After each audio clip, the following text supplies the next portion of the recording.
அஸ்ஸலாமு அலைக்கும் வரஹ்மத்துல்லாஹி வபரகாத்துஹு. அல்ஹம்துலில்லாஹ். கண்ணியத்துக்குரிய எல்லாம் வல்ல அல்லாஹ்வின் நல்லடியார்களே, இன்றைய தினம்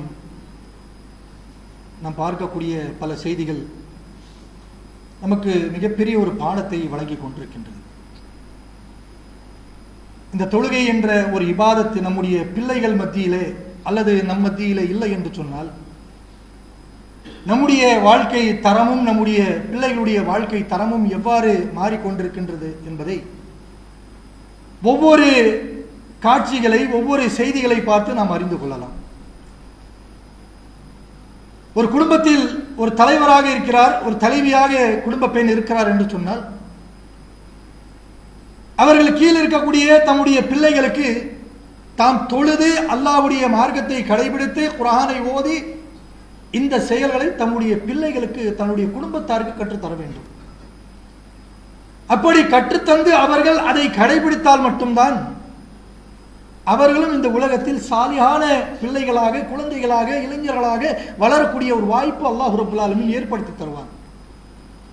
இது இல்லை என்று சொன்னால் நம்முடைய பிள்ளைகளுடைய வாழ்க்கை எந்த அளவிற்கு மாறும் என்பது இன்றைக்கு பரவலாக இணையதளங்களில் பரவக்கூடிய ஒரு வீடியோ காட்சி நமக்கு சான்றாக இருக்கின்றது. ஒரு 4 நாட்களுக்கு முன்பாக திருத்தணிக்கு செல்லக்கூடிய அந்த வழியிலே ட்ரெயின் டிராவலிங், ரயிலிலே பயணம் செய்கிறார்கள். சிறுவர்கள், இளைஞர்கள் என்று கூட சொல்ல முடியாது, சிறுவர்கள். அந்த சிறுவர்கள் எப்படிப்பட்ட ஒரு செயல்கள் செய்கிறார்கள் என்று சொன்னால், போன்ல ரீல்ஸ் எடுக்கணும் அப்படின்னு சொல்லி தன்னுடைய வரம்பு மீறிய ரீல்ஸ் எடுக்கிறாங்க. பயணிக்கக்கூடிய அந்த பயணிகளுக்கு அச்சுறுத்தி கையில் இருக்கக்கூடிய அந்த கத்தியை காட்டி பயங்கரமான ரீல்ஸ் எடுக்கிறாங்க. அந்த நேரத்தில் பார்த்தீங்கன்னு சொன்னா, ஒரு வட மாநிலத்தில் இருக்கக்கூடிய ஒரு இளைஞன், அந்த இளைஞன் சொல்கிறான், இப்படியெல்லாம் செய்யாதீங்க, என்ன டிஸ்டர்ப் பண்ணாதீங்க அப்படின்னு சொல்லி ஏதோ சொல்லி இருக்கிறான். சொன்னதை அவர்கள் ஏற்றுக்கொள்ளாம என்ன செய்யறாங்கன்னு சொன்னா, அந்த ட்ரெயின், அந்த பயணத்திலே அவனை போட்டு அடிக்கிறாங்க. கடைசியில் அந்த திருத்தணியில போய் வண்டி நிக்குது. அந்த வடநாட்டு இளைஞன் இறங்குறான். இறங்கின பிறகு கூட இந்த வட மாநிலத்தை விட இளைஞரை விடல. அவன் பின்னாடியே போய் ஒரு யாரும் இல்லாத ஒரு இடத்துல அந்த 4 இளைஞர்கள், அந்த மாணவர்கள் சேர்ந்து அந்த வட மாநிலத்துடைய இளைஞனை பெரிய பெரிய பட்டா கத்தி வச்சு வெட்டுன்னு வெட்டுறான். மண்டையில் அடிக்கிறான், கையில் அடிக்கிறான், காலில் அடிக்கிறான். ஒருத்த அவனே சொல்லிக்கிறான். இது வீடியோ காட்சி எடுக்கிறாங்க. என்னன்னு கேட்டா ரீல்ஸ் வீடியோ காட்சி எடுக்கிறான். ஒருத்த சொல்றான், விடுறா, மண்டை பொழந்துருச்சு, ரத்தம் வருது, விடு, அந்த காட்சிகள் பார்க்க முடியல என்று சொன்னாலும் அடிக்கு மேல் அடி அடிச்சுக்கிட்டே இருக்கான். கடைசியில பார்த்தோம் சொன்னா, இன்றைக்கு அந்த செயலை செய்த அந்த மாணவர்கள் ஜெயில போய் உட்கார்ந்துட்டு இருக்காங்க. எதுக்குப்பா செஞ்சீங்க? இதுல ஏதாச்சும் ஒரு அரசியல் நோக்கம் இருக்கா? யாராச்சும் ஒருத்தர் தூண்டி விட்டாங்களா அப்படின்னு கேட்டா எதுவுமே கிடையாது. அவர்கள் என்ன சொல்கிறாங்க சொன்னா, நாம இப்படி செய்து ஒரு பெரிய ரவுடியாக ஊருக்குள்ள வலம் வரணும், பிரபலமாகணும். என்ன நினைச்சிட்டாங்க பாத்தீங்களா? இது போன்ற சிறுவர்கள், மாணவர்கள், இளைஞர்கள்லாம் இன்றைக்கு என்ன நினைச்சிட்டாங்க? கெத்து. இன்றைக்கு ஒரு கட்சி ஆரம்பிச்சிருக்காரு. அவருக்கு அரசியல் என்னன்னு தெரியாது, மக்களுக்கு என்ன நல்லது கெட்டது செய்யணும் தெரியாது. சினிமா கூத்தாடி.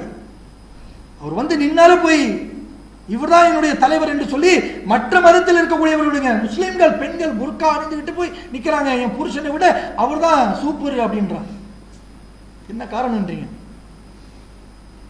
சின்ன வயசுல இருந்து, சிறு பிள்ளையாக இருக்கக்கூடிய அந்த நேரத்திலிருந்து அல்லாஹ்வுடைய மார்க்கத்தை எப்படி வணங்க வேண்டும், எப்படி கடைபிடிக்க வேண்டும், இறையச்சத்தை எப்படி கொண்டு வர வேண்டும் என்று சொல்லி நாம் சொல்லாததுதான் காரணம். அதை பாடமாக எடுத்து சொல்லாததான் முக்கியமான காரணம். அப்போ நம்முடைய பிள்ளைகள் இறையச்சத்தோடு சாலியான பிள்ளைகளாக அவர்கள் வளர்ந்து இளமை பருவத்திலே, அதை தாண்டி இருக்கக்கூடிய வயதிலே அவர்கள் நன்மை பெறக்கூடிய, சுவனம் செல்லக்கூடிய, நமக்காக நாம் மரணித்து விட்டாலும் நாம் சுவனம் செல்வதற்காக அவர்கள் பிரார்த்தனை செய்யக்கூடிய சாலியான பிள்ளைகளாக வளர வேண்டும் என்று சொன்னால், சிறு பிள்ளைகளாக இருக்கக்கூடிய அவர்கள் முன்னால் நாம் தொழுதாக வேண்டும். அவர்கள் முன்னால் குர்ஆனை எடுத்து நாம் ஓதி காட்ட வேண்டும். நாம் எதை செய்கின்றோமோ அதையே அவர்களுக்கு பாடமாக கற்றுத்தர வேண்டும். இல்லை என்று சொன்னால் அன்புக்குரியவர்களே, அல்லாஹ் பாதுகாக்க வேண்டும். இதையெல்லாம் நாம் கற்றுத்தரவில்லை என்று சொன்னால் அந்த திருத்தணியிலே அந்த மாணவர்கள் எதை செய்தார்களோ அந்த செயல் நம்முடைய வீடுகளில் இருக்கக்கூடிய குழந்தைகளும் செய்ய ஆரம்பித்து விடுவார்கள். அல்லாஹ் பாதுகாக்க வேண்டும். ஆக கண்ணியத்துக்குரியவர்களே, இது போன்ற செயல்களை எல்லாம் தவிர்க்க வேண்டும் என்று சொன்னால் உலகத்தில் அரசாங்கம் போடக்கூடிய சட்டத்தால் எதுவும் பண்ண முடியல. பாருங்க, சட்டமா இல்லை, ஓடுற ட்ரெயின்ல போலீஸ்காரங்களா இல்லை, ஒவ்வொரு ஸ்டேஷன்ல போலீஸ்காரங்களா இல்லை, எல்லாம் பாதுகாப்பு இருக்கு, இருந்து கூட நடக்குது. சட்டத்தால எதுவுமே பண்ண முடியாது. குர்ஆன் சொல்லக்கூடிய சட்டம் மட்டும்தான், குர்ஆன் சொல்லக்கூடிய அந்த இபாதத்துக்கு மட்டும்தான், அதுதான் ஒரு மனிதனை பக்குவப்படுத்தும். இதை நம்முடைய பிள்ளைகளுக்கு கற்றுத்தரங்க. இன்னைக்கு ஸ்கூல் லீவ், காலேஜ் லீவ் வந்துருச்சுன்னு சொன்னா பேரண்ட்ஸ் என்ன நினைக்கிறோம்? நாம இந்த வெக்கேஷன் நல்லா கொண்டாடணும், என் பிள்ளை ஸ்கூலுக்கு போயிட்டு வரா, 10 நாள் லீவு, 10 நாள் சென்னையிலேயே இருக்கக்கூடாது, உள்ளூர்லயே இருக்கக்கூடாது, கிளம்பி நேரம் நம்ம என்ன பண்ணணும், ஊட்டி கொடைக்கானல் செலிப்ரேட். அல்லாஹ்வுடைய மார்க்கத்தை கற்றுத்தரக்கூடிய பாடத்துக்காக அந்த நேரத்தை ஒதுக்கி கொடுங்கள் பிள்ளைகளுக்கு. நாமே கெடுத்து விடுறோம்.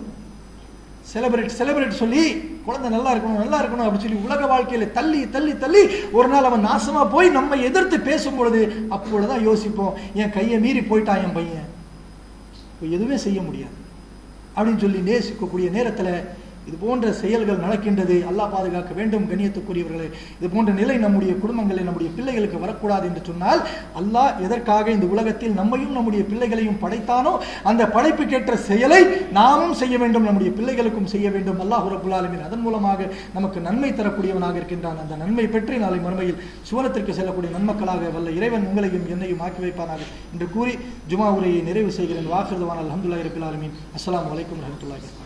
الله أكبر الله أكبر.